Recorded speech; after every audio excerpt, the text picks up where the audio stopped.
Bienvenue au Flash Info sur Kivu Morning Post. Des détonations d'armes lourdes et légères sont entendues depuis 8 heures ce lundi 22 décembre 2025 à Uvira, de Kalundu à Mulongwe jusqu'à Kasenga. Selon des sources locales, les Wazalendo tentent d'empêcher une manifestation des habitants visant à soutenir l'AFC M23 et à s'opposer à son départ. Ils attaquent également les positions du M23 selon les mêmes sources sur place.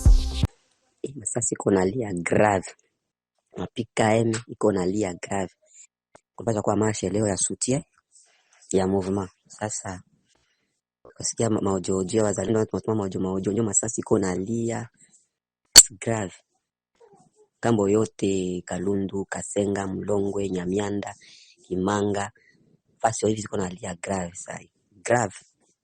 Tuko manyumba tu, tunafunga mapango, tuko manyumba tu, niko kitanda hapa sasa hivi kuongelea. Posoma kama Uvira iko tena komplikili, milima iko karibu. Uvira karibu ya milima. Sababu biko mule milima wazalendo kumule milima wale ndio iko na mwanga Masasi. Hivi tunaona wajivia, yake haiko fasili. Bora kulikuwa kalmi. Pandai semena wote biko hapa kalmi, hakuna talisasi mwali kwa iliaka bien kabisa. Watu kwanza tembea mpaka 19h ndio watu wako sasa. Mais leo tena vraiment vinalipuka grave. De leur côté, les forces armées de la RDC rejettent le retrait annoncé des forces du M23 d'Uvira. L'armée affirme que ce retrait est un coup médiatique et que les combattants AFC M23 restent présents dans la ville, ses environs et sur des axes stratégiques selon des constats des FARDC. Les forces armées de la République démocratique du Congo ont appris par voie de presse le prétendu retrait des forces de défense rwandaises et de leurs supplétifs de l'AFC M23 de la ville d'Uvira et de ses environs. Cette diversion est en réalité un simple coup médiatique destiné à tromper l'opinion tant nationale qu'internationale et constitue une manœuvre visant à instrumentaliser la confiance des négociateurs américains et qataris en vue de détourner la pression internationale qui s'accentue sur l'État agresseur et ses forces d'occupation militaire. Ce prétendu retrait ne correspond nullement à l'épreuve des réalités sur le terrain et atteste de la mauvaise foi flagrante du Rwanda dans le respect de ses engagements en vertu de l'accord de paix de Washington. Les ONG de défense des droits humains, la société civile et nos populations locales ont constaté et continuent à constater que sur le terrain, le dit retrait n'est ni réel ni effectif. Raison pour laquelle les forces armées de la République démocratique du Congo viennent ici attirer l'attention de l'opinion en présentant ci-dessous des faits, actes et éléments attestant l'absence du dit retrait effectif et illustrant que les éléments AFC M23 RDF ne sont pas retournés à leur position militaire initiale, ce qui serait la conséquence logique du dit retrait. Il s'agit de présence visible et continue des combattants et unités armées du M23 AFC RDF dans Uvira et ses environs. Ceux-ci sont toujours déployés dans plusieurs quartiers de cette ville, occupant des positions stratégiques et contrôlant certains axes routiers. À Uvira Centre, beaucoup de militaires rwandais sont présents et visibles, habillés soit en tenue de la police, soit en tenue civile. D'autres même sont aperçus au port de Kalundu et à la frontière avec le Burundi, côté congolais.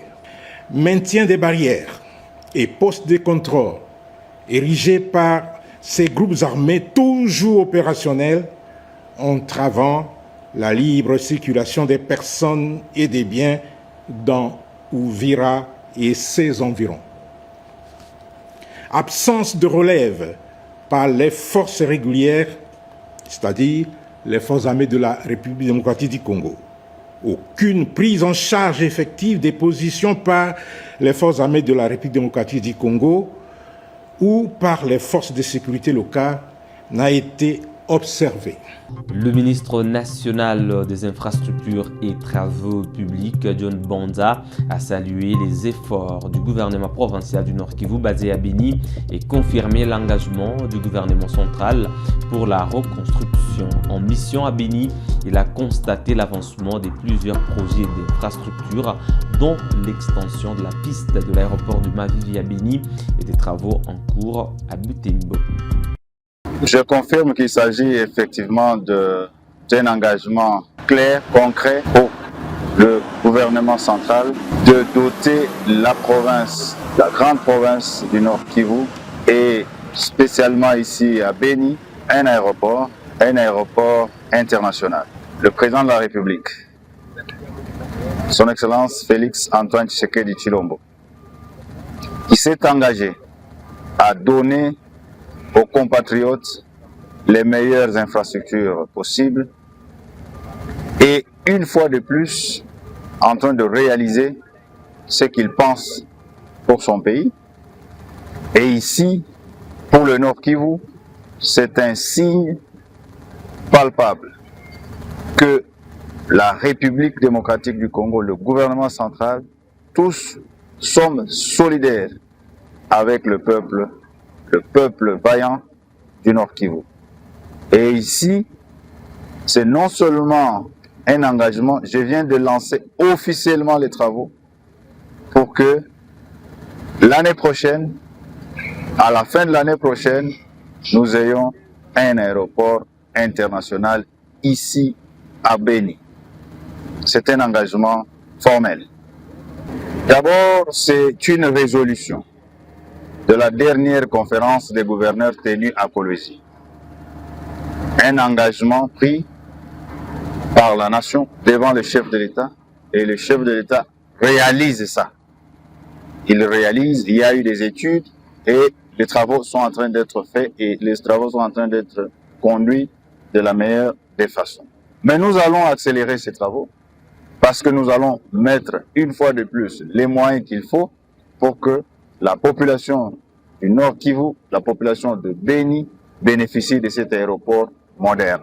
Et donc, ici, je tiens à souligner l'engagement citoyen du gouverneur de la province, du gouverneur militaire de la province, qui est venu accompagner des élus de la province à Kinshasa, plaider pour cet aéroport, pour la construction, la modernisation de cet aéroport. Et aujourd'hui, je suis venu lancer les travaux officiellement. Je suis accompagné par les députés nationaux élus du Nord Kivu et aussi les députés provinciaux. Donc tous ensemble, le gouvernement, la population, nous allons avoir cet aéroport moderne l'année prochaine. L'aéroport va contribuer à l'épanouissement de notre pays, à l'essor économique et avec tous les corollaires. Donc ce qui est plus important, bien sûr, c'est la paix, la sécurité, mais aussi le développement, le bien-être de nos populations. Il y aura un trafic qui va faire en sorte que les hommes d'affaires de ce coin ici puissent prospérer et donc la population restera le plus grand bénéficiaire. Pendant ce temps, les députés Elvis Kiaya et Iliva Umawa saluent l'avancement des travaux à Béni Butembo et sur la route de Kassindi. Ils apportent leur soutien au gouverneur militaire dans la mise en œuvre des projets d'intérêt général.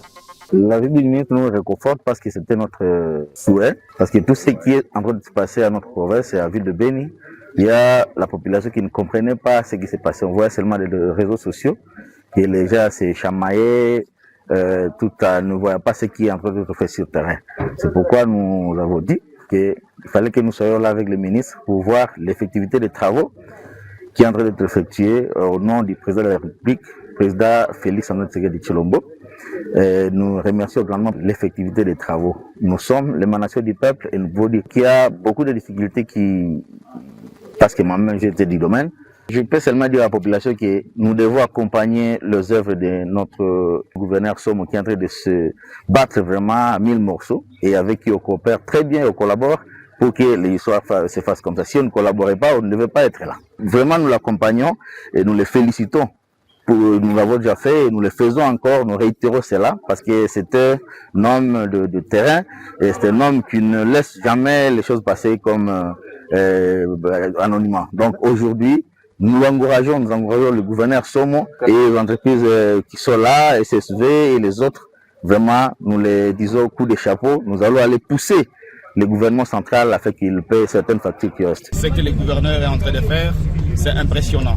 Vous savez, je viens de Butembo, je vois les ouvrages qui sont en train d'être faits au niveau de Butembo, même au niveau de la ville de Beni, d'autres que nous avons visités ici. Donc, outre les volets sécuritaires sur les plans développemental ou de développement, le gouverneur est en train de faire quelque chose. Vous savez, il y a ceux qui pensent que l'insécurité ne va pas avec le développement. Or, lorsque nous avons des hommes qui, nonobstant l'insécurité, les peuples doivent bien vivre, doivent bénéficier de l'attention du gouvernement, il faut les féliciter. Ici, je viens de fréquenter ce qu'on appelle la rue Jumlani. Je vois ce qui est en train d'être fait là. Nous sommes ici au niveau de l'aéroport international de Mavivi, le lancement des travaux. C'est ici le lieu aussi pour nous de féliciter le gouvernement, le président de la République et tous ceux-là qui l'encouragent. Madame, Monsieur, fin de ce Flash Info. Nous sommes lundi 22 décembre 2025 sur Kivu Morning Post. Merci à vous de l'avoir suivi à la fin. On se fixe un nouveau rendez-vous d'actualité. À très bientôt.